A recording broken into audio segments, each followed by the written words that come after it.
memperbarui konsepsi serta persepsi di dalam mengarahkan pandangan kita yang selama ini hanya mempersiapkan untuk masa depan duniawi, pada akhirnya kita harus mempersiapkan masa-masa ukhrawi setelah kita mati. Selama ini barangkali kita hanya berpandangan prospektif ke depan. Nanti masa tua saya, purna tugas saya harus tinggal di mana, sekaya apa, anak-anak cucu kita sediakan rumah dan sebagainya. Sekarang kita persiapkan jamaah sekalian bahwa wal akhiratu khairul laka minal ula, wal akhiratu khairul wa abqa.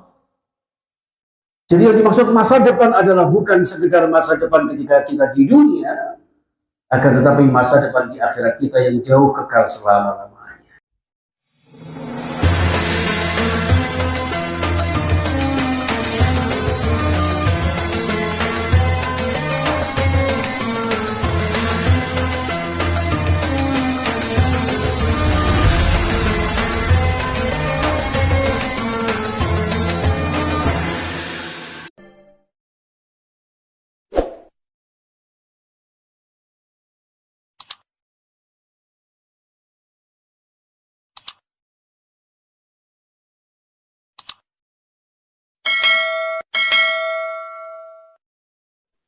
يا معاشر المسلمين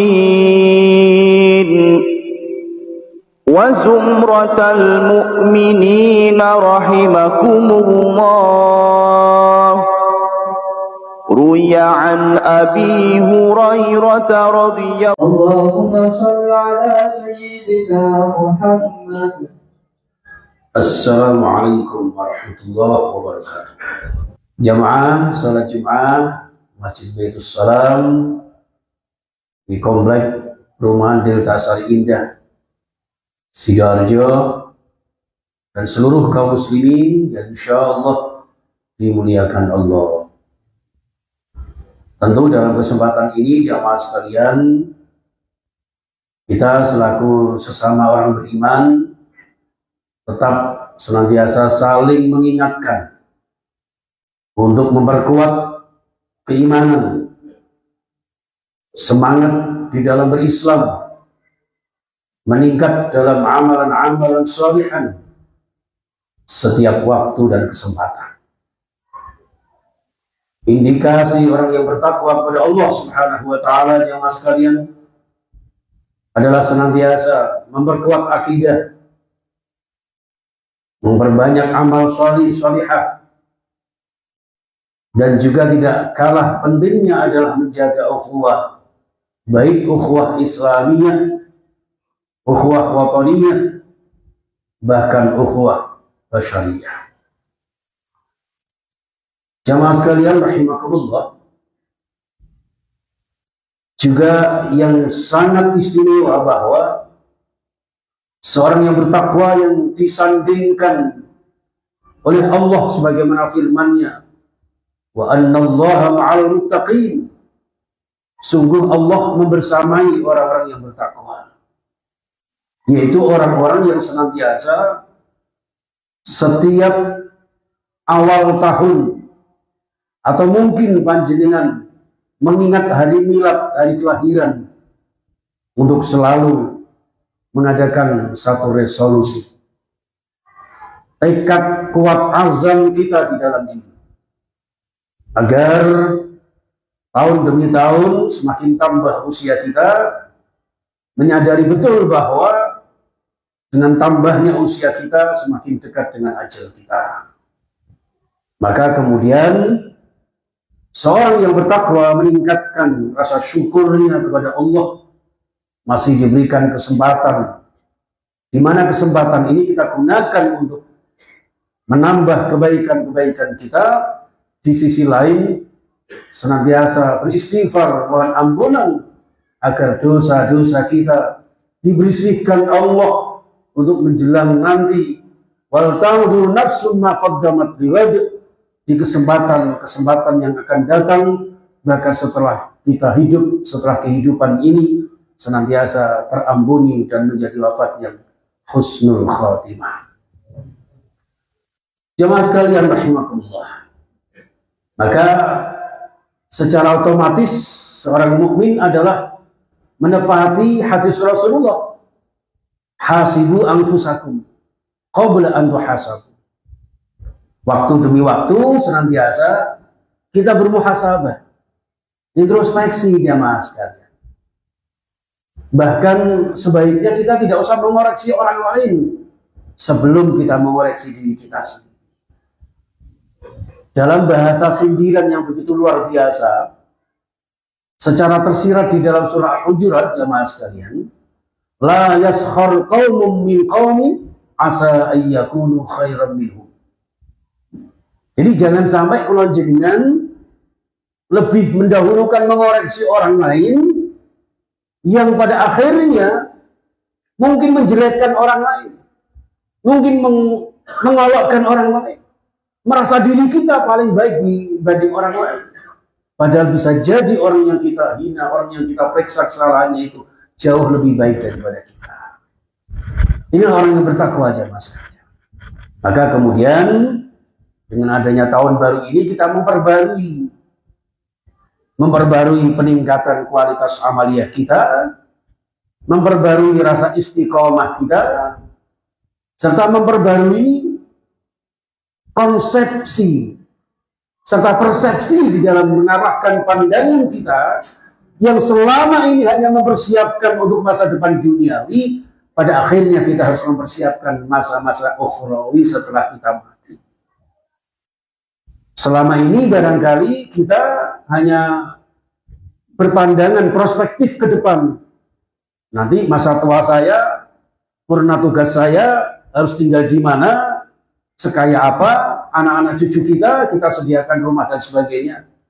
Sekarang kita persiapkan jamaah sekalian bahwa wal akhiratu khairul laka minal ula, wal akhiratu khairu wa abqa. Jadi yang dimaksud masa depan adalah bukan sekedar masa depan ketika kita di dunia, akan tetapi masa depan di akhirat kita yang jauh kekal selama-lamanya. Inilah jamaah sekalian rahimakumullah. Apalagi tahun ini jamaah sekalian 2025 ini sangat-sangat spesial, eksklusif jamaah sekalian. Karena tepat bersamaan dengan Syahrul Haram, bulan haram yaitu bulan Rajab. Walaupun mungkin beda jam tanggal satunya, kalau tahun Hijriah berdasarkan Qamariyah, berdasarkan hitungan rembulan Maghrib sudah mulai tanggal 1, panjenengan masih menantikan jam 00 ketika perhitungan Syamsi atau Masehi. Terlepas dari itu jamaah sekalian, ini gambaran bahwa bulan Rajab yang notabene adalah bulan yang penuh kemuliaan ini jangan kita lewatkan begitu saja.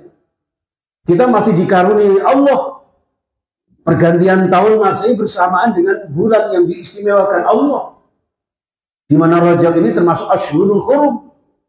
Di dalam surah Taubah 36, inna iddatash syuhuri 'indallahi 12 syahran fi kitabillah yauma khalaqas samawati wal ardh minha arba'atun hurum. Jadi sejak Allah ciptakan langit dan bumi ini, Allah kemudian mencanangkan, membuat SK jamaah sekalian, bahwa di dalam 1 tahun itu 12 bulan. Masalah kemudian ada nama Januari dan sebagainya, itu karangan manusia. Yang jelas jamaah sekalian, di antara 12 bulan itu ada minha arba'atul hurum, ada 4 bulan haram. Dzulqa'dah, Dzulhijjah, Muharram dan Rajab sekarang ini. Nah jamaah sekalian rahimakumullah, sebagaimana biasa bulan-bulan haram ada beberapa keistimewaan jamaah. Khusus bulan Rajab ini ada namanya di mana kita dilipat gandakan amal-amal kita. Bahkan dalam kitab Al-Um ya, dari yang disinyalir oleh Imam Asy-Syafi'i radhiyallahu anhu rahimallahu anhu, beliau menyampaikan ada sebuah riwayat hadis yang beliau sampaikan jamaah sekalian, bahwa ada khamsatu layalin, ada 5 malam yang doa seorang hamba tidak pernah ditolak oleh Allah Subhanahu wa taala. Yang pertama malam-malam Rajab, ada yang mengatakan malam tanggal 1 Rajab. Yang kedua malam Jumat. Yang ketiga malam Idul Fitri. Yang keempat malam Idul Adha. Dan yang berikutnya adalah malam nisfu Sya'ban.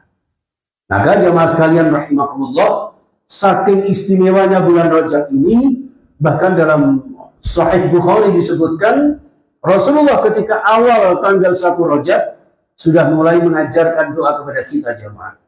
Allahumma barik lana fi Rajab wa Sya'ban wa ballighna Ramadan. Karena 3 bulan ini berturut-turut jemaah sekalian. Rajab sebagai pintu gerbang ya yang penuh kemuliaan ini, lalu kemudian tasya'aba fi khair kasir ya, yang kemudian disebut dengan Sya'ban.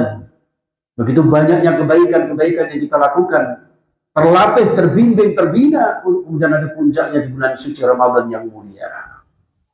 Maka jemaah sekalian, mulai Rajab ini kita dianjurkan untuk memperbanyak salat-salat sunnah, zikir tilawah, muhasabah, istighfar, bertaubat kepada Allah, ya, dan berbagai macam amal-amal sedekah, serta berbuat baik kepada sesama kita. Dalam satu hadis riwayat Imam Al-Baihaqi disampaikan, man farraja an mu'min kurbatan banallahu lahu fil firdausi qasran. Dalam riwayat lain apaan ya, di barang siapa yang melepaskan kerupakan kesempitan rizki atau orang lain yang membutuhkan pertolongan panjenengan di bulan Rajab ini, lalu kemudian kita tolong dia, maka Allah akan membangunkan, ya, mendirikan, memberikan kepada panjenengan di surga Firdaus sebuah istana yang megah. Sudah di surga Firdaus, sudah juga merupakan istana, bukan sekedar rumah biasa. Ini menggambarkan betapa amaliyah kita di bulan Rajab ini dilipat gandakan oleh Allah Subhanahu wa Ta'ala. Walaupun secara hakiki amaliyah kita bukan sekedar minta pahala dan sebagainya, akan tetapi taqarrub ila Allah, ini yang terpenting jemaah sekalian. Hadirin rahimakumullah. Nah, yang sangat dahsyat bulan Rajab, kenapa termasuk bulan haram ini? Ternyata di dalamnya ada sebuah peristiwa, di mana peristiwa ini menggambarkan analogi sebuah eksistensi seorang manusia sejati, yaitu Isra Mi'raj Nabi besar Muhammad sallallahu alaihi wasallam. Jamaah sekalian rahimakumullah, Isra Mi'raj ini ditinjau dari 3 aspek jamaah. Secara historis, Rasulullah pernah mengalami dalam 11 kenabian waktu itu yang disebut dengan Amul Huzni, tahun duka cita, meninggalnya paman beliau Abu Thalib yang selama ini membackup dakwah beliau, dan juga wafatnya istri tercinta Sayyidatina Khadijah radhiyallahu anha. Dengan 2 sosok tokoh ini, dengan wafatnya beliau ini, ya, semakin gencar orang-orang kafir Quraisy menyakiti Rasulullah dan para sahabat beliau. Maka kemudian Rasulullah berkhalwat di Hijr Ismail. Ringkas cerita, datanglah kemudian tinjauan yang kedua, yaitu eksistensi dan realita fakta peristiwa Isra Mi'raj yang waktu itu diawali dengan datangnya Jibril Mikail ya, atas wahyu Allah Subhanahu wa Ta'ala, membawa surah Al-Isra ayat pertama, Subhanalladzi asra bi 'abdihi lailan minal masjidil haram ilal masjidil aqsa. Ini jemaah sekalian rahimakumullah. Jadi hadirin yang dimuliakan Allah, menggambarkan kepada kita seorang manusia dengan silih bergantinya waktu dan usia yang diberikan Allah kepada kita, tentu banyak onak dan duri, cobaan, rintangan di dalam keseharian kita.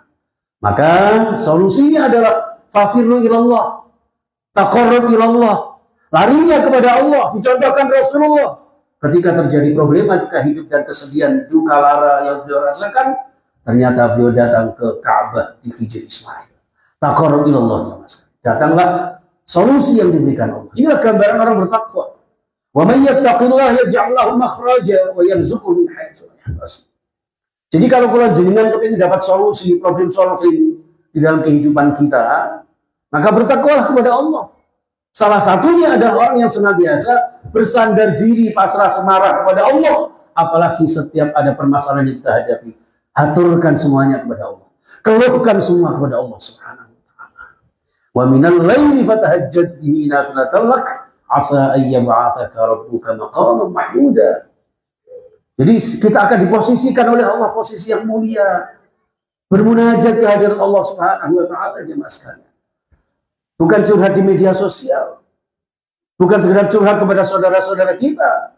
Boleh barangkali sekedarnya saja. Yang terpenting lagi adalah bermunajat ke hadirat Allah Subhanahu wa taala. Nah, jemaah sekalian rahimakumullah. Kemudian yang ketiga secara filosofis di Jalan Isra Mi'raj ini ternyata jamaah sekalian, kenapa harus ada Isra Mi'raj dari Masjidil Haram ke Masjidil Aqsa?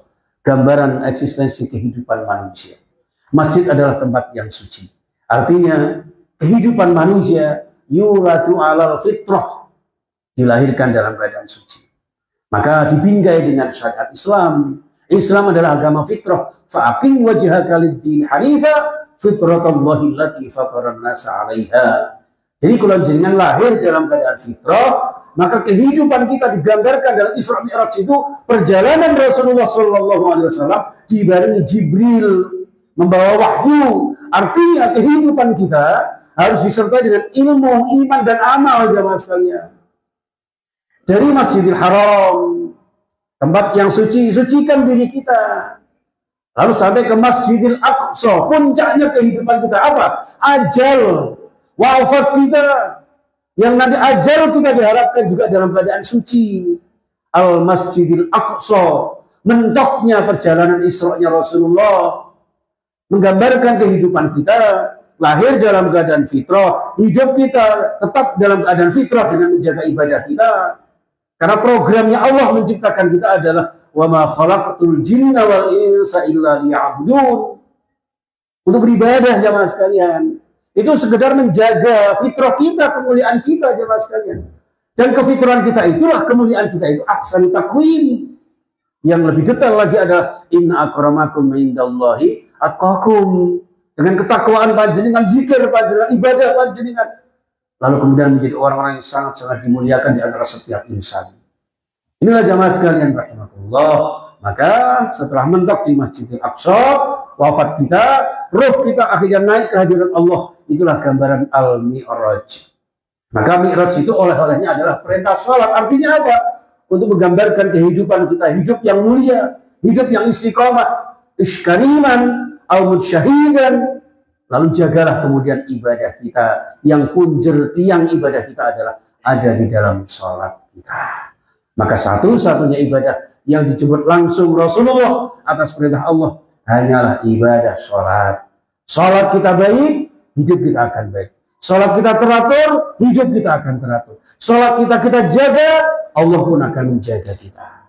Karena sholat kita ada satu takbiratul ihram, ibadah ritual mengagungkan asma Allah. Di sisi yang lain, endingnya adalah mendapatkan salam ke kanan dan ke kiri, keselamatan dunia dan akhirat kita, sebagaimana doa kita, Rabbana atina fid dunya hasanah wa fil akhirati hasanah. Allah ya Rabb, berikan hidup yang sekali dan singkat ini, hidup yang mulia, hidup yang baik, yang nanti di akhirat juga mendapatkan kehidupan yang baik. Jauhkan kami dari siksa api neraka. Amin ya Rabbal Alamin. Barakallahu li wa lakum fil Qur'anil azim wa nafa'ani wa iyyakum bil ayati wa dzikril hakim wa taqabbal minni wa minkum tilawatahu innahu huwas samiul alim. Ya Rasulullah